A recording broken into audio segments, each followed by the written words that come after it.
उस टाइम पर भी मैं उनको यही जताना चाह रहा था कि प्लीज चैन से रहने दो, चैन से खाओ, चैन से पियो और अपना बिंदास रहो। क्यों तुम लोगों को परेशान कर रहे हो? इन लोगों को सिर्फ एक ही कौम को टारगेट करनी होती है, वो है मोहम्मडन कौम।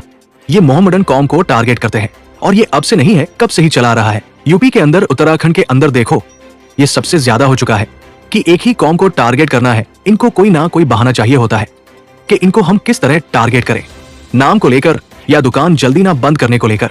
मतलब कोई भी मुद्दा चाहिए इनको, सिर्फ इन्हीं को टारगेट करना है। तो अदरवाइज कभी भी ये चीजें होती है तो मुझे ये चीजें बर्दाश्त नहीं होती। जहां गलत होता है हम स्टैंड लेते हैं उस इंसान के लिए, चाहे वो कोई भी हो, चाहे वो किसी भी जाति का हो, चाहे वो हिंदू हो, मुसलमान हो, सिख हो या ईसाई हो, हम उसके लिए स्टैंड लेते हैं। मैं खड़ा हो जाता हूं उनके सामने जाकर, और ये चीज मेरी माँ को बहुत पसंद आती है। मेरी माँ कहती है कि बहुत अच्छी बात है कि तूने गलत के लिए आवाज नहीं उठाई। जिस दिन तू गलत के लिए आवाज उठाएगा उसी दिन मैं तुझे टोकूंगी। भगवान ना करे मैं कभी गलत के लिए आवाज उठाया तो मैं देशवासियों से तो किया, मैं किसी से भी नजर नहीं मिला पाऊंगा। ये मेरी संस्कार है, ये मेरी माँ ने मुझे सिखाया है कि दीपक चाहे कुछ भी हो जाए, बेटा कभी गलत का साथ मत दो। उसको बोलो कि हाँ तुमने गलत किया है तो गलत किया है, तो ये चीजें जो हो रही है वो होनी नहीं चाहिए। मैं यही कहना चाहता हूँ कि यार प्यार मोहब्बत से रहो और प्यार मोहब्बत से रहने दो। तुम भी खाओ, इनको भी खाने दो, क्योंकि देश की आजादी में इनका भी खून शामिल है। इन्होंने भी इस देश की आजादी के लिए अपना खून बहाया है। इनके भी घर परिवार के लोग मरे हैं। ऐसा नहीं है कि सिर्फ हिंदुओं ने इस देश की आजादी के लिए हाथ बटाया है। हिंदू, मुस्लिम, सिख, ईसाई सबने बलिदान दिया है इस देश की मिट्टी के लिए। जो गलत करेगा हम उसके खिलाफ हमेशा खड़े रहेंगे।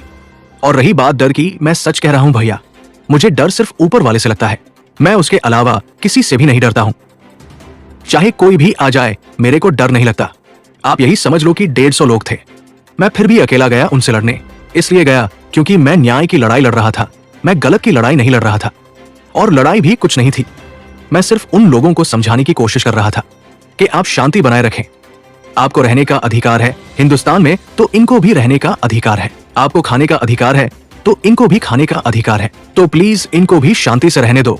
शांति से तुम भी रहो और शांति से ये भी रहे। हिंदू हो या मुसलमान, दोनों को एक बराबर की नजर से देखो। और ये नहीं कि एक ही कौम को टारगेट करना है, वो है मोहम्मडन बस। चाहे वो कुछ भी करें, सिर्फ मोहम्मडन को टारगेट करना है। मैं यही उनको उस दिन भी समझाने की कोशिश कर रहा था। ये तो है नहीं कि आपको परमानेंट जिंदा रहना है, एक ना एक दिन तो मरना है। मरने के बाद भगवान जब आपसे सवाल जवाब पूछेंगे तो इंसानियत के तौर पर पूछेंगे। वो धर्म से सवाल नहीं पूछेंगे, वो इंसान से सवाल पूछेंगे कि तुमने क्या करा। वे क्या बोलेंगे कि मैं हिंदू मुसलमान करा नीचे, ये वही जवाब देंगे ऊपर। उत्तराखंड के दीपक कुमार ने ये सारी बातें एक न्यूज चैनल पर अपनी बात रखते हुए कहा।